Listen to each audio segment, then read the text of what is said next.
بسم الله الرحمن الرحيم صلى الله على سيدنا محمد وعلى آله وصحبه وسلم.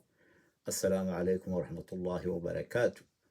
waxaynoo hadhayba waa saacado iyo doorashadii ilaahay si nabadgelye ah oo xora oo xalaala ilaahay muwaadin kasta oo xaq u leh inuu codeeyo fursadaasoo martay ilaahay subxaanahu watacaala ha waafajiyo inuu sida ugu wanaagsan u guto waajibaadkiisa. waxaan is xusuusinaynaa ololeyihii dhowrka cisho socday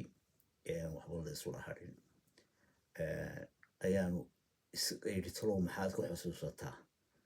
ololaha madaxweyne muuse ololihiisii iyo cabdiraxmaan ciro ololihiisii. waxaan eegay dowlad 7 sannadood jirtay oo xil soo haysay 7daas sannadood oo la filayay inay iibiso waxqabadkeedii 7daas sannadood. ayaa waxaa keliyan ka xusuustaa waxa weeye inuu madaxweynuhu mar libaax qoray, inuu mar gaari dhiiqa ka riixay, inuu debi beer ku qoday, inuu hallisay, iyo inuu markii u dambeysay tartan uu keligii galay oo uu ku qaatay koob uu isagu isa siiyey, tartan aan cidlo gelin.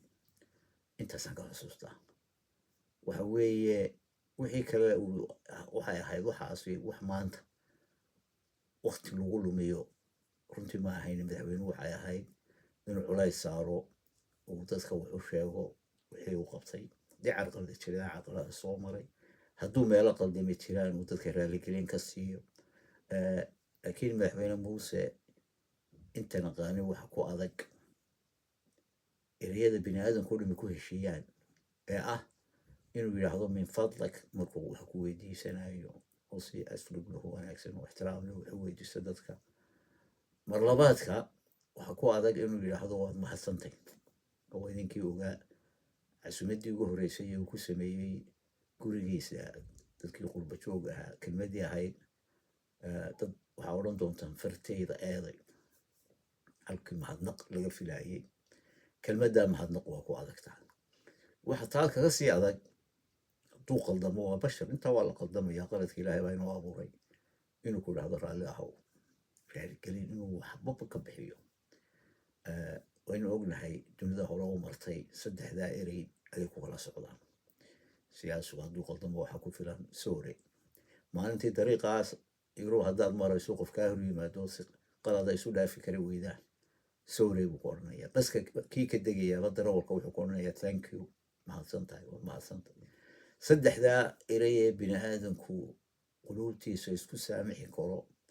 ma aha qof kasta oo codsiiyey inuu ka doonayo inuu mansab u magacaabo. waxaa laga doonayey mahadnaq iyo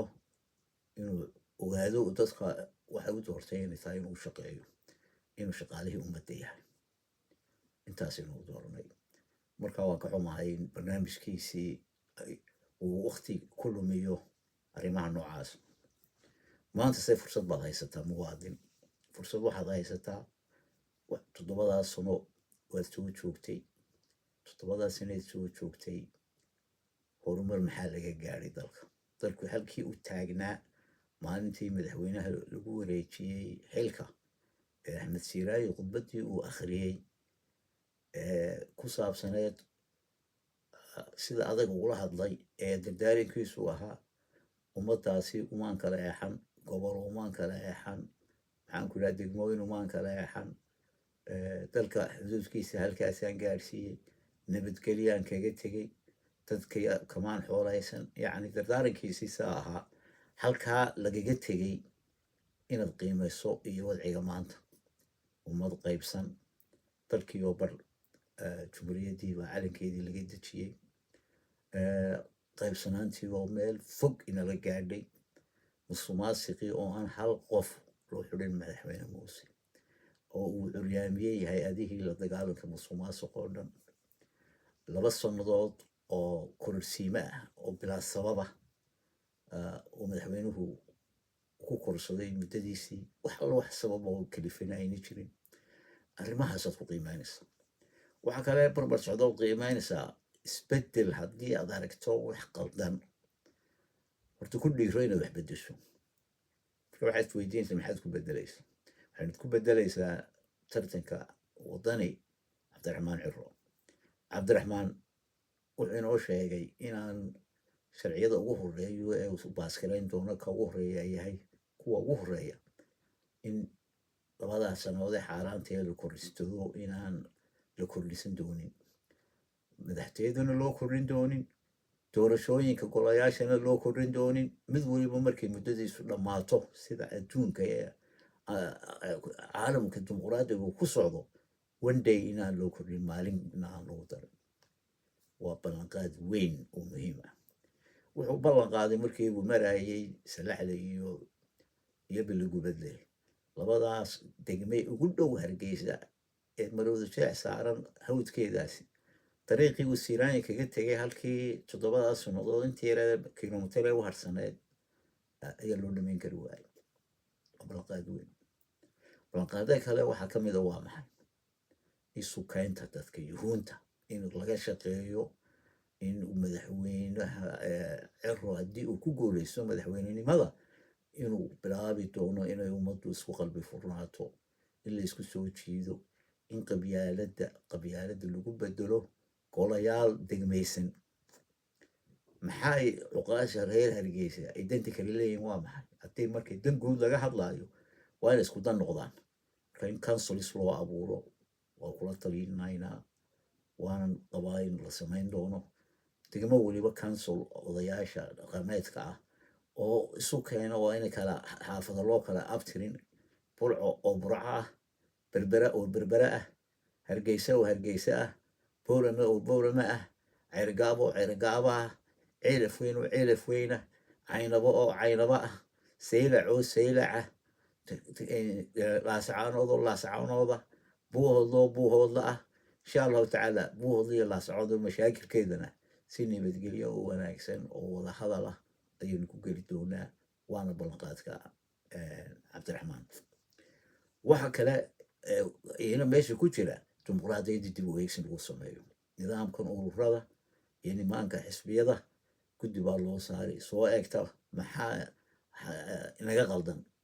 maxaynu sixi karaa maxaynu ka hagaajin karaa shuruucdan u yaalla maxaa lagu socon leeyahay yaa ka mas-uula si aynu u helo oo dib dambayso doorasho tallaayeed leh ay tan inugu dambayso intaasaad ku dooranaysaa waan soo koobay tii horumarkii dhaqaalaha jira manifestadaba imanka dee waa xayar baa inoo harsano lagama gaadhsiin karo waxaa culays la saarayaa waxbarashada iyo caafimaadka waxaana laga guuriyaa mashaariicdii indhasarcaadka ahayd ee guri la rinjiyeeyo iyo xafiis la qurxiyo iyo baabuur la iibsado iyo xilwareejin lacag lagu bixiyo iyo maxaan ku idhaahdaa waxyaabaha noocaasa ee indhasarcaadka waxaynu ku bedeli doonaa waxbarashada in loo helo tirada ugu badan in la siiyo dadka danyartii fursado ay ku helaan wax ku bartaan caruurtooda in shaqo abuur la sameeyo in warshado la samayn karo dowladdu dib u eegto warshado la iska kaashado nimanka bacmisharka ama bacmisharka lagu dhiirigeliyo ama wada lahaansho ama iyo inay abuurto dowladdu shirkado shares oo publica uu leeyahay dowladduna qayb ku tahay waxyaabahaas oo dhan oo dhaqaalahu noqdo dowladdiisii ilaahay markan joogay qoray oon kala teliyey waa halkan ii taalla waxaan jecelahay cabdiraxmaan oo aan dhaqaalahana yaqaana xisaabahana yaqaana inaan isla fahmi doono waan isla fahmi doonaa insha allahu tacaala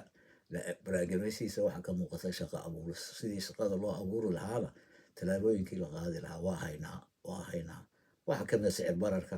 shilinkeenan isticmaalkiisu yaryahay baa ugu wacan sicir bararka waa inuu kor u qaadnaa isticmaalka shilinka oo doolarkan ay ahayd inaynu badeecad dibadda kaga soo iibsano oo investment ku gashano adduunka inaynu koob shaaha ku cabno oo aynu ku quraacano oo aynu ku baaleyshaysanno oo accountskii baananku ay noqdaan dhammaantood doolar waxyaabahaasi waxay abuurayaan baahida doolar waxaana suuqa ka saarayaan shilinkii somaliland tan yartii shilinka haysatayna sicir barar baa ku kacaya la xakamayn karo waxa kale oo iyana muhiima in dib loo eegi doono nidaamka cashuuraha nidaamkeenu cashuuraha ay ku dhisan cashuurta badeecadda oo culays weyn ku haya danyarta in la khafiifin doono oo maciishada la jebin doono cashuurteeda meelo kalena resources la hayo oo aan meelo badan oo cashuurta oo income taxka uu ka maqan yahay oo cashuurtan regressiveka ah ee dadka culayska ku haysa danyarta aynu ku bedeli doono cashuur progressive ah oo wixii laga tegay 200-300 sannadood horteed inaynu yahay dowladda keliya ku dhaqanta maanta ee 80% iyo wax ka badan cashuurteeda ay tahay cashuur saaran badeecadana taajirku ma bixiyo cashuurta badeecadnu bay saaran tahay waxa bixiya dadka masaakiinta ee iibsanaya wax dadkana in la bixiyo oo la baro civics xuquuqda ay leeyihiin dowladnimadu waxay tahay oo qabiilkan laga saaro waa in la tiraa ururo dhalinyarada ay qabiilka ku dhisan inay ku dhisnaadaan degmooyin iyo mihnado waa inay abuurmaan beeraleyda urur ka dhexeeya ganacsatada yaryar urur ay leeyihiin basleyda maxaan ku dhaha xoola dhaqatada arrimahaasi waa inaynu sidaa u bedelaa oo dadkaasi ay isku dan noqdaan halkay tala ay leeyihiin waxa anfacaysa wixii beeraleydu dhomi isku baahi bay qabaan dadka gaadiidada isku baahi bay qabaan dadka ganacsatada yaryar ee suuq fadhigu danbay wada leeyihiin dadka kale danyarta ah ee suuqyada magaalada bartikeeda laga rarayo oo dib u eegis looga sameeyo la joogteeyo in la diido inay suuqa gudihiisa ka baxaan danyartu in la masaafuriyo oo meel fog la geeyo maaha waa in magaalada xaafado cusub laga dhisaa oo nimanka tujaarti ay dhisaan magaalada dibadeeda halka ay suuqa bartinkeeda iibsanayaan waxaas waxaynu u baahanahay si danyarta loo ilaaliyo xuquuqdooda inaynu ka shaqeyno in had iyo jeer mudnaanta la siiyo wixii dhaqaalaha kobcinaya wixii caafimaadka kobcinaya iyo wixii maxaan ku idhaahdaa nabadgelyada iyo waxbarashada. والسلام عليكم ورحمة الله وبركاته.